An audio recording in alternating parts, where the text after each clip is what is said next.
Assalamualaikum warahmatullahi wabarakatuh. Hai teman-teman semuanya. Perkenalkan, nama saya Amurta Maharani dari kelas Public Relation 3E, mahasiswa Universitas Islam Negeri Sultan Syarif Kasim Riau.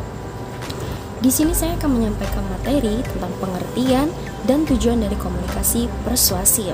Sebelum itu, mari kita bersama-sama untuk like and subscribe, dan semua teman-teman bisa komen di bawah. Untuk pembahasan yang pertama, yaitu kita membahas tentang komunikasi.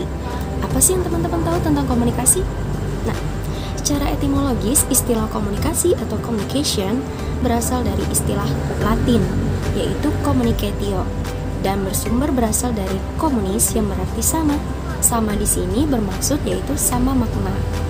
Nah, secara terminologis, komunikasi ialah proses penyampaian suatu pesan kepada orang lain untuk memberi atau memahami atau membuat mengganti sikap, pendapat, atau perilaku baik eksklusif secara verbal maupun tidak langsung melalui media. Nah, materi selanjutnya yaitu tentang komunikasi persuasif. Di sini kita membahas tentang komunikasi persuasif, yang dimana komunikasi persuasif ini memiliki beda arti, yaitu yang pertama, secara etimologis, kata persuasi atau persuasion bersumber asal perkataan lain, yaitu persuasio, yang istilah kerjanya adalah persuader, yang berarti membujuk, mengajak, atau merayu. Secara terminologis, Larson 1973 menyatakan persuasion definite ES, yaitu the correction of state of identification or alignment between a source and a receiver that results from the use of symbol. Persuasi menjadi penciptaan bersama berasal suatu pernyataan identifikasi atau kerjasama pada antara asal pesan penggunaan penerima pesan yang diakibatkan oleh penggunaan simbol-simbol. Hal ini sejalan dengan pendapat Wijaya 1993 bahwa komunikasi persuasif bertujuan untuk menghipnotis pikiran, perasaan, dan tingkah laku seseorang. Nah, teman-teman juga perlu tahu untuk melakukan komunikasi persuasif ini nggak gampang loh. Tentu ada faktor-faktor keberhasilan atau tidak berhasilnya dari komunikasi persuasif. Yang pertama yaitu sumber atau pesan komunikator yang mempunyai kredibilitas yang tinggi. Contohnya, seseorang yang mempunyai pengetahuan tentang apa yang disampaikannya.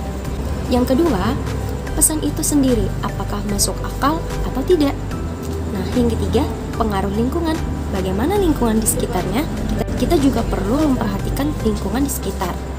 Nah, dan yang keempat, pengertian dan kesinambungan suatu pesan, atau apakah pesan tersebut diulang-ulang.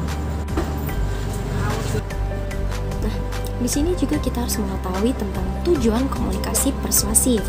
Yang pertama yaitu merangsang untuk memperkuat keyakinan orang lain, maka perlu disampaikannya suatu berita. Dengan cara ini, persoalan lebih praktis tersampaikan ke permukaan. Anda dapat mengingat kecenderungan dan meyakinkan bersama. Dan yang kedua, meyakinkan. Tujuan meyakinkan adalah untuk membawa perubahan dalam keyakinan, sikap, evaluasi, serta nilai pendengar. Sebab pendengar mungkin melibatkan prasangka mereka dalam evaluasi. Rencanakan beberapa poin yang valid agar mereka mendengarkan serta memahami topik yang disampaikan.